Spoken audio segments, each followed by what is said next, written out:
Blanchard, and you're watching Friday Night Wives with Average Joe Sports Talk. And Friday Night Wives is brought to you by Aligned Insurance and Auto Owners Insurance. And if you're looking on the Book of Faces, look up Michael DeLozier, and he's your guy to hook you up.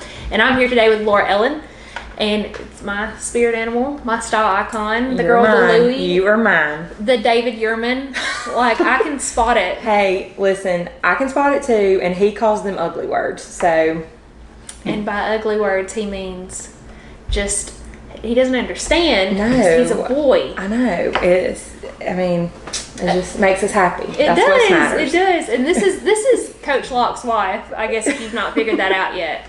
Coach Locke doesn't like Louis or David, so we might have to take him in the driveway before this is over and beat him down. Yes.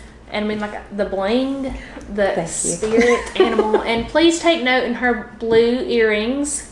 Shay Monroe, I'm looking at you. Coach Monroe, you got me in trouble last time because I wore the Asheville green, so I'm making sure I'm good this week. She's covered. So, we have chatted for so long, like, I feel like you're my best friend. Yes. And we're going to start hanging out together all the time, mani-pedis, yes, all the good things. Anything to spend money. Buying things we don't really need. Yes. Ben, do you hear that? You're in for such a treat. I have a new friend. And I'm a Bama girl, Ben. Roll Tide.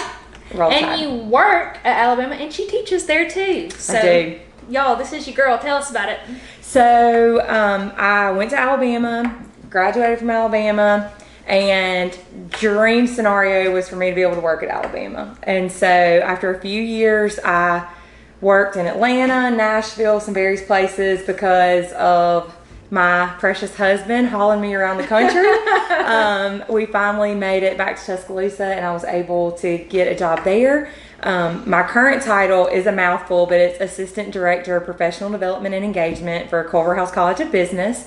And essentially what I do is help students become more professional so that they can gain their dream career upon graduation. And so that's how we base our success, is if they have jobs when they walk across the stage.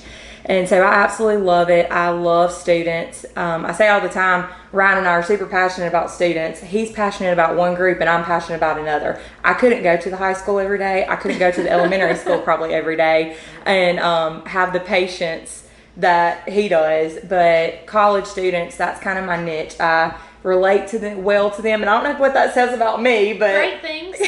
All great things. But I definitely enjoy what I do, and it's fun to see them come in as freshmen and then watch them develop and then graduate and land, $160,000 jobs at Google. Can you imagine? I know they make like a bazillion times more than I do. You're prepping them. That's what I've always wondered, like, the people who teach the doctors and the lawyers and things, like, they're still on that teacher salary and they're watching their proteges drive away in a Lambo. Like, yep. You're welcome. Well, that's it. You're welcome, William Van Tripp III. Do what I can to help. So, and I once had a sociology teacher in college who said, I feel like everyone should do a tour of duty in middle school. He's like, because every day it's a different thing. And I remember thinking in that exact moment, what would anyone do to deserve a tour of duty in middle school? Like, that just sounds terrible. Because I remember being a middle school kid. Hey, I think middle school can probably prep all of us for anything. Any situation. Yes. Apocalypse. Anything. Yes. All the things there. Yes. So, and you were telling us that Coach Locke, like, he's traveled all over the world. Like, he's dragged you all over the country. Tell us why. Because I feel like people don't know. So, Coach Locke started in college ball, and then we met, and somehow he conned me into marrying him. I'm just kidding. He didn't con me. He didn't have to. He won me over.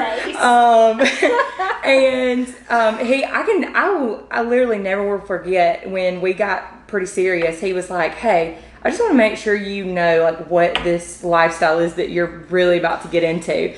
And he's like, not everybody is fortunate to be at one school for a long time. He's like, his example he uses all the time is like, hey, Nick Saban's not calling every day. Or Nick Saban, everybody's not Nick Saban. And so anyway, when we decided we were going to get married, it was going to require me to move. And so I followed him around from place to place to place.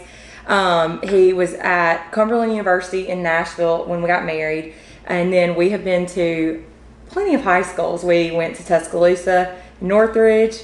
He's holding up 5. It feels like 100. When you have to live out of boxes, it is just a nightmare. But hey, those boxes are unpacked now. And I like to assure the Etowah people, y'all are not getting rid of us easy. We are staying here. So he has just taken me around. We were in Tuscaloosa, Foley, back to Tuscaloosa, then Etowah. Did I get them all? I think I got them all. What are we missing, Coach Locke? Yell it out like you're yelling at a player to stay in their slot. Tuscaloosa, Foley, Tuscaloosa. Northport. Oh yeah, Northport. Same thing though. Oh, we've looked at living in Northport when he graduates. Yeah. Yes. So, Now we won't talk about all the places we moved in between. well, I guess why it's so crazy to me is because we've would be renting somewhere and then buy a house, and then you have to, so you move twice in the same area. Yeah. Then you do it again at the next place. So it feels like I move every 3 months, but we bought a house here in Etowah. The boxes are unpacked. We are in there. So I need to introduce you to my friend Jill from Washington. She, for the longest time, called themselves gypsies. Her husband's a traveling doctor. that's what it feels like. And they were in Atlanta, they were in New Jersey, they were in New York, they were in Seattle, they were in another piece of Washington. And now they're in Colorado. And she's like, we're gypsies. Like, we live in a tree house because their apartment was like this big in Renton. I mean, like they were, and that just, I feel that. I feel that vibe from you. Yes, and That's so why I like you. he You're my better friend, know that I love him for It's good love. it really does take a special person. I feel like, not to say I'm special, but it takes a special person to marry a coach, to marry military, because your life is very unsettled. Nothing is steady. And it's new friends all the time, new church, new this, new that. It's always like constantly ever evolving until you do find your home. But in the grand scheme of things, I mean, like Buddy Anderson, he's a rare commodity in high school coaching world. Piedmont's head coach, he's been there a while. Like Coach Smith. Yes, Coach Smith. Like, I mean, he is a rarity. Mm-hmm. You just don't have programs that typically keep coaches Right. that long. And so I think it does take a special kind of person that can live that lifestyle and live out of boxes and understand that at the end of the day, we're supporting their career. And don't get me wrong, I love it. I love Right. the boys. I love the mission and what he's doing every day. But it doesn't take away that it's not hard sometimes. So it's, but it's fun. I love it. And I'm super excited that we're at Etowah. It's definitely been I'm glad a fun adventure so far. I'm glad. And now I have to throw it back because every time you move your hand, Oh, I'm sorry. I get pea green with envy. But I want to know, what. Okay. How? Tell me. Okay, What I'll did he tell say you. to convince you to take this lifestyle up? It Yeah. better have been good. So this is a fun little story. So I always say that men don't listen. Like, they listen with filtered ears. Yes. Okay. And so Now watch. I Ben will will hear that. That'll be the part he hears. I will say that he actually must have listened at some point, because when we first started dating, he was coming from Nashville to Tuscaloosa, and we were having that commute because. How did you find each other? So Back it up, Terry. I know. Okay, I love that back. Oh, no, Terry. Yes. So okay. I told you I was a Bama Belle. Yes. Okay, so I was a recruiting hostess at Alabama when we used to could be called Bama Bells. We no longer can do that. But so I worked in the football department and became Spirit animal. super connected with lots of coaches and just made lots of friends. It was dream scenario as a student to be able to get to do that. And so coaches come and go, as we just talked about. And so Ryan had lots of coaching connections that I had friends with. Ah. And so our paths crossed, and this is so bad. I didn't really remember him or know much about him, but he started trying to talk to me on Facebook. And I was like, who is this creeper that is messaging me on Facebook? And so anyway, he kept on. He was very persistent. I finally was like, okay, give this guy a chance. Now, this is going to show my age a little bit. This was back when, like, we had old school Nokias. So to, like, text somebody, you had to get to L, which is my name, you had to hit the number 3 times, you know, to get to the L. Yes. So texting was still 10 cents a text. Oh my gosh. So how'd you afford the ring if you're texting okay, just wait. Oh, he didn't text. He didn't. That's where I'm going. Okay. He would email. So we emailed back and forth. Okay? So to save money, he would email. So I should have known then, like, he was probably going to not like Dave or Louie or any of the people I like. He's savvy. Yeah, so we are emailing back and forth, and it would just go on for hours. And finally, he figured out that, like, after practice and all that, which he was spending tons of hours, we could talk on the phone a little bit, but it was hard because I was working, he was working, and football in a college environment takes a lot of hours. So most of our communication was email because he would be at work when I was sleeping. I mean, just, you know, crazy. But then it moved obviously to the phone, and it grew from there. So we were commuting back and forth. Oh my gosh, Ryan, should I share with them? Yes. The first. Yeah, don't even look at him. This is so embarrassing. I can't even believe I'm about to tell it. Not the whole We're all story. friends here. Yeah, so the first time he was like, I'm going to come down there and we're really going to, because keep in mind, like, we were just Facebooking for the most part. Like, we had passed cross, not really hung out. So he's like, I'm going to come down there and see you this weekend. I was like, okay. Thanksgiving. So, yeah. You crashed Thanksgiving? No, it was after. Okay. So, I like it. yes. The weekend after. That's an all-out blitz on So on I'm here. in my house and I'm like running around. I'm like, oh my gosh, gotta be clean. Like, you can't see that I'm a horrible homemaker already. And so I'm like trying to get everything done. I like take the trash out. Like, everything's good. I'm like, okay, I got a few minutes before he gets here. And I like get this whiff of something. I'm like, gosh, something does not smell good. Like, this is bizarre. So I'm like looking all through the house. I'm like, I just took the trash. Like, this is something's not right. So, I mean, I'm like digging at this point, like going in all the bathrooms, like going through the trash cans, like what, I mean, I can't even comprehend what it could be. So, knock on the door, he's there. And I'm not kidding you when I say I had just found the problem when he knocked on the door. I'd gone in the guest bathroom and I was like, okay, it's strong in here, it's strong. And I pull back the shower curtain. The sewage had backed up in the bathtub. Oh my God. In the apartment complex area that we were living. They were individual houses, but it was still like rental places. So I'm like, oh my gosh. It's the first time here my house smells like sewer. Sewage. And here he is at the door. So I literally like sling the curtain back. I like shut the door. I go in there and I'm like, I'm really sorry about the smell. And then there was nothing I could do, but I had to tell him because I was going to have to call the apartment complex and tell them. Right. So our first hangout was with the plumber. Getting you know what out of the tub. It was great. You were very well chaperoned. Yes. And so then he fell in love with you. Yeah, so then this continued. He said, I want to stay with the toilet lady. Yeah, I mean, apparently he really liked me to come back around after that one.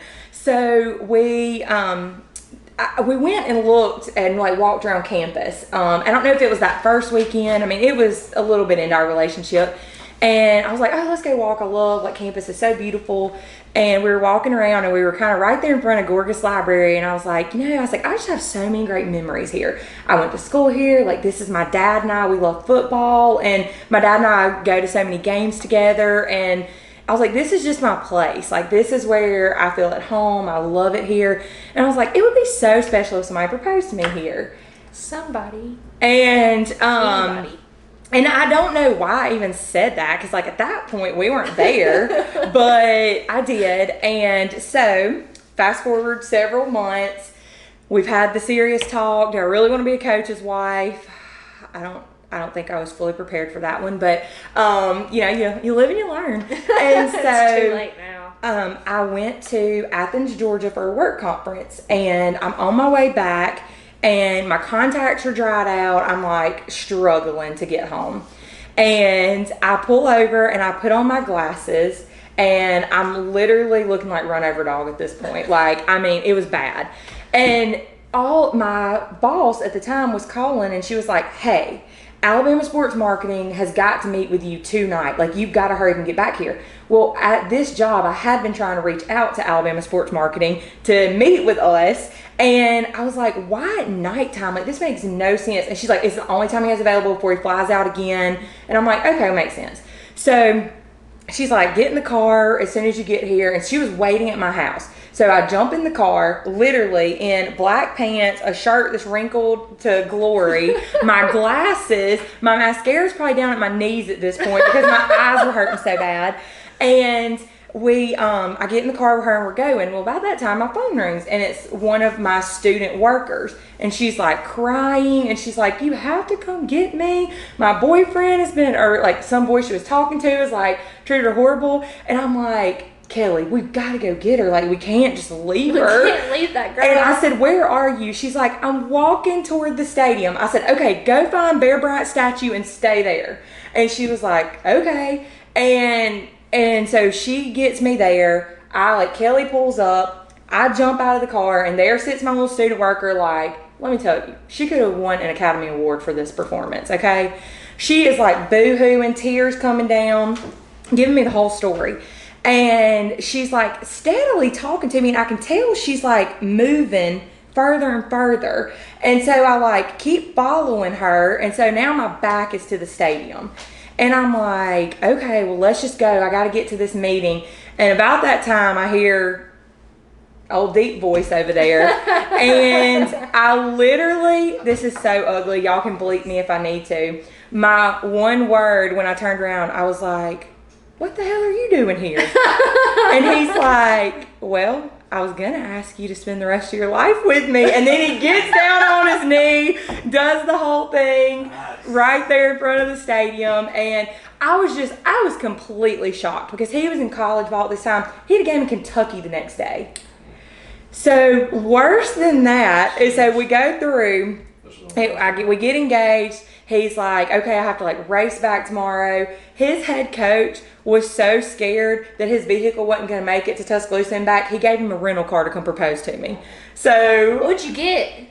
I don't even remember that either. Man. Yeah. So it was better than what I was driving. A Camry. Yeah, We didn't say it was a Camry. His truck was beat up at this point, so he was glad to have that. So he literally proposes. We like celebrate with our friends. He did good. He had my friends there taking pictures, hiding behind bushes. Like, it was great. So I have pictures the whole night. Called your parents? Yeah, called my parents, told them everything was going, and I knew I should have known something was up. My mom and dad kept calling. They were like, where are you? And I was like, oh, I stopped at TJ Maxx in Oxford to go, or Anniston, one of those areas. I was like, oh, I stopped at TJ Maxx so I could wake up. My dad's like, Lara Ellen, get in the car. You have that meeting. Get down there. Go. And I should have known. So the whole time my meeting was with Ryan to propose. So it was a great night. He literally left like 4 hours later in the middle of the night. But would you have Drove rather to- had the meeting?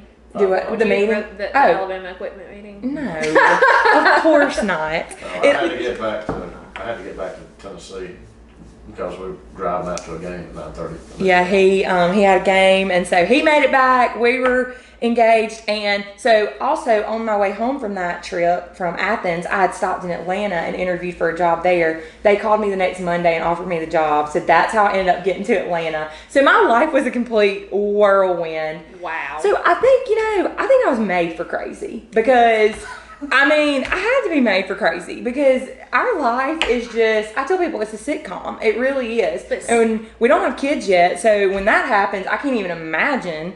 But see, you've got like good crazy, like, oh, everything's in the world, and then you got like horror crazy that's like, you know what am I doing today? Life. I'm done. yeah. So I'm proud of your crazy. It's just, I don't know. I just have been, I guess, prepared for this role for a long time because it's just, life is always throwing something at you and you just got to learn to roll with the punches. My crazy's been screaming into the marriage and family counseling hey, master's that degree is program. a great program. He ran ear to pocket to that. He's like, I can't afford your therapy. I'll do it myself. Yes. Hey, that's a good way to be though. You'll be good. That's a great program. I love you, babe. Thank you. So how long have you guys been married now? 7 years. It'll be 8 in May. What are we doing to celebrate? We'll plan something. It'll be Yeah, fantastic. I don't know. So that's another crazy story. He gave me 2 dates, 2 only, that I could pick to get married because he's a coach. So it was January, one day in January, and I was like, heck to the no. And then he was like, May 25th. And I was like, oh, that sounds pretty good. And not thinking that's Memorial Day. So anytime you want to celebrate and it's Memorial Day, it's just a nightmare everywhere. So we usually end up celebrating at a later time because that weekend is just always nuts. But so I had 2 dates. We got married in May, and it'll be 8 years. And usually we don't do anything too crazy. I mean, we've always said that probably around year 10 we want to go to London because that's something we've never done. And he obviously is a history teacher, so loves all things history. And so I was like, well, hey, I'm up for that. Well, I mean, if he can't go, I'll go. Okay. You just let me know. Okay, I'll let you know. Hey, we We'll might go do some celebrate. killer shopping there. We'll go celebrate your anniversary in London. Yes. And we'll send pictures, like we'll Snapchat. I'm not very good at Snapchat. Are you good at Snapchat? No, Okay. not good at all. We'll Facebook you. I can do Instagram though. So I'm not good at that either. I can do the Insta. But I wish MySpace was still a thing, though. I was pushing that out. We killed it back in the day with MySpace. MySpace. I know, these kids today, they ain't got a clue. They have no idea. No, I mean, picking your theme song when somebody opens up the profile, yes. In the background, like the background Yes. had to match. Yes. And all about me's, I filled one And out every like, day. 'cause if I you were changed every like day. in a mood that changing that song, everybody knew it. I mean, they knew. I tell you what, I miss those top 8. I miss Oh, yeah, people your knowing where friend. they stood. Because people would be like, are you mad at me? I'd be like, no, why? Like, well, I went from 2 to 7. Be like, oh, did you? Yes. I'm telling you, that kids today, no idea. No, they'll No never know. idea. Mm-mm. Bunch of losers. So not speaking of losers, but it reminds me of like people who sit in the stands and say ugly things about like coaches and players. And I know that's what we're talking about was like, people getting behind the keyboards and jawing. And I think that a good rule of thumb would be like, if I wouldn't say that to that person's face, I probably shouldn't clickety clack it behind this computer screen.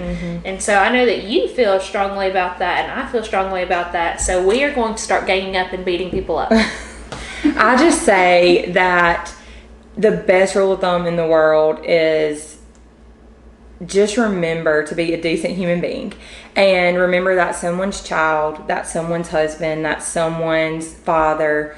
And if their child could potentially hear you dissing their father, or if their mother could hear you dissing their child, it's just not okay. And so I get it. We all love football and live in a football crazy town and area. And I know like frustrations mount, but I just think we all need to be good people. Oh, I love that. Yeah. And I'm going to close out with, if you could leave one piece of advice for new coaches' wives coming in, or to, the older coaches' wives that are set in their ways that probably, I mean, I've noticed that everybody has something different to say. Like Rachel Smith said, a toolbox, and you got Roxana Woods. It's like, oh, you just got to like be the missing puzzle piece to your man, and I'm not. But, I try sometimes. I'm more like a soggy puzzle piece to them. But what would your piece of advice be? To a new coach's wife. So this is my first year being a head coach's wife. So I've been, so I've been an assistant coach's wife for several years now. And I will say majority of the time I was taken under the head coach's wife's wing. I always try to be super welcoming and super loving, but I would say just stand strong and support your husband and love him and his career and his chosen profession. We married them for a reason, and we love them.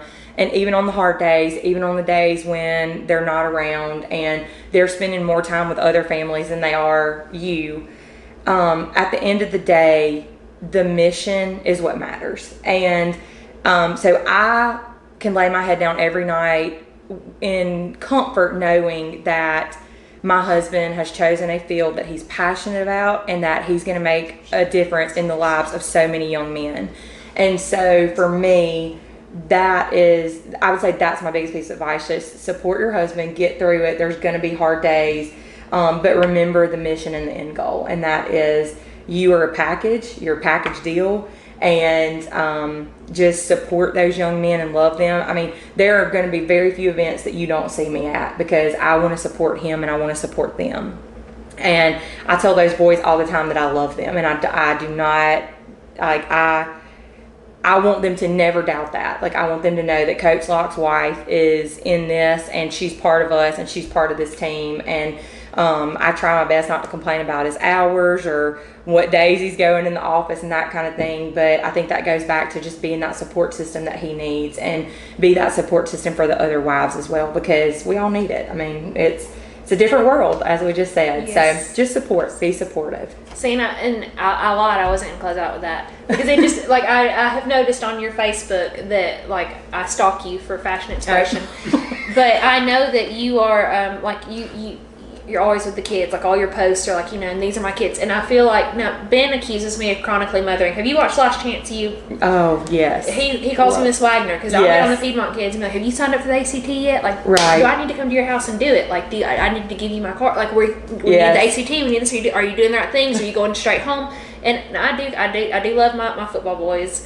And so I feel like you kind of have some Miss Wagner in you. Where I do. Like, hey, I want the best for them, and that is no matter what school we've been at, and that's what makes it hard when you do have to leave a place, is how much you grow to love those students and those. I mean, I love all the students, but I'm obviously around the football team a lot, right. But I genuinely love them, and I want them to be successful, and I want them to do well in school, and I want them to be successful on the field. And I do. I feel like they're my boys, just as much as they're his or their parents. And I do genuinely love them. And I know they get so sick of it. They're like, Ms. Locke always says she loves us, and they hate it when, especially if like something has not gone good, they hadn't had a good night. They're just like, love you too. They're like dreading it. But I definitely, yes. I mean, they need that. Right. And they need it from all sides. Their parents, their, fans, everybody, they need that support. I mean, they are 15, 16, 17, 18-year-old young men, and they need support from every direction. I agree 100%. Well, Lara Ellen, with the true Southern name, like I was going to ask you, and then you said something about being Lara Ellen, and I was like, I'm Tardon, you're Lara Ellen. Yes. Together we are defeating keyboard warriors, one loser at a time. But thank you so much for coming on and sitting with us. It. This has been so fun. Yes. We're going to do more things together. Yes, please. We have an audience now. Now you can't back out. Oh, I'm ready. People are going to tweet next. Hey, I thought I was like on the shaft list, because I've been waiting. I've been waiting my turn. Patiently waiting. We were saving this moment. Oh, I'm excited. It was great. Well, thank you guys for tuning in. You've just caught another segment of Friday Night Wives from Average Joe Sports Talk. And Friday Night Wives is brought to you by Aligned Insurance and Auto Owners Insurance. And when you're looking for that, look for Michael DeLozier, handsome bald guy in a suit. That's all you need to know. Thanks, guys.